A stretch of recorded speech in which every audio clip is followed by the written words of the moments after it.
Hello guys, good morning. എല്ലാവർക്കും സുഖമല്ലേ? അപ്പോൾ ഇന്ന് ഞാൻ ചെയ്യാൻ പോകുന്നതാണ് വാട്ട് ഐ എറ്റ് ടുഡേ ആണ്. അപ്പോൾ എൻ്റെ ഡേ സ്റ്റാർട്ട് ചെയ്യുന്നത് എങ്ങനെയാണെന്ന് നിങ്ങൾക്ക് അറിയുള്ളൂ. രാവിലെ എണീച്ചപ്പാടെ ഞാൻ ഒരു ഗ്ലാസ് വെള്ളം കുടിക്കും. അതിൻ്റെ ശേഷം ഞാൻ എൻ്റെ 95 ഡ്രിങ്ക് കഴിക്കും. അതിൻ്റെ ശേഷം ഞാൻ എൻ്റെ ഗ്രീൻ ടീ കുടിക്കും. അതിൻ്റെ ശേഷം കുറേ മണിക്കൂർ ഗ്യാപ്പ് കഴിഞ്ഞിട്ട് ഞാൻ എൻ്റെ ബ്രേക്ക്ഫാസ്റ്റ് കഴിക്കും. ബ്രേക്ക്ഫാസ്റ്റ് പറഞ്ഞാൽ ഞാൻ ഇന്ന് 2 പൊങ്ങിയ മുട്ടയും ഇന്ന് ചായയും കുടിച്ചിട്ടാണ്. ഇന്ന് എനിക്ക് ബ്ലാക്ക് ടീ കുടിക്കണം എന്നൊരു ആഗ്രഹം തോന്നി, അങ്ങനെ കുടിച്ചതാണ്. ഞാൻ ഇന്ന് ഓഫീസ് പോയിട്ടാണ്. നല്ല ജലദോഷം പനിയൊന്നും പോകുന്നില്ല, ശരിയാണ്. നാളെ പിന്നെ എനിക്ക് ഹോസ്പിറ്റലിൽ പോകാനുണ്ട്, എൻ്റെ റൂട്ട് കനാലിൻ്റെ. അപ്പോൾ ഞാൻ വെച്ച് ഇന്ന് റെസ്റ്റ് എടുത്തിട്ട് നാളെ തന്നെ പോകാമെന്ന്, നാളെ ലീവ് തന്നെ. അപ്പോൾ ഇന്ന് ഞാൻ ബ്രേക്ക്ഫാസ്റ്റ് ഇതാണ് ആക്കിയത്. അപ്പോൾ ഞാൻ ബ്രേക്ക്ഫാസ്റ്റ് കഴിക്കട്ടെ ഗൈസ്. ഉച്ചയ്ക്ക് എനിക്ക് ലഞ്ചിന് പറഞ്ഞാൽ ചോറുണ്ട്, 2 പപ്പടമുണ്ട്, നല്ല സ്പൈസി മസാല കറി വെച്ചിന്. ബൈനിങ്ങി ഉരുളക്കിഴങ്ങ് ഉള്ളി ക്യാരറ്റ് എല്ലാം ഇട്ടിട്ട് നല്ല അടിപൊളി കറി. കാണുമ്പോൾ തന്നെ തോന്നില്ല, നല്ല രസമുണ്ട്. ഞാനൊന്ന് വേഗം ചോറ് വയ്ക്കട്ടെ. എനിക്ക് സത്യം പറഞ്ഞാൽ വായിന്ന് വെള്ളം വരുന്നുണ്ട്. എനിക്ക് ഇങ്ങനത്തെ അല്ലേ മസാല കറി ഭയങ്കര ഇഷ്ടമാണ്. അതും സ്പൈസി ആകുമ്പോൾ പിന്നെ ചോദിക്കേ വേണ്ട.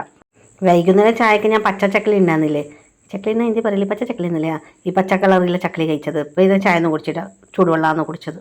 രാത്രി ഡിന്നറിൽ സെയിം ഉച്ചക്ക് എന്തെന്നുണ്ടായി ലഞ്ചിന് അതന്നെ. ആ പപ്പടം ഒന്ന് മാത്രം എടുത്തതാണ്. കറി ഇതാ സെയിം മസാല കറി, ചോറും ഒരു പപ്പടും. അപ്പോൾ ഇതായിരുന്നു എൻ്റെ ഡിന്നർ. അപ്പോൾ ഇത്രയുള്ളൂ എൻ്റെ ഇന്നത്തെ വാട്ട് ഐ ഏറ്റ് ടുഡേ ഗൈസ്.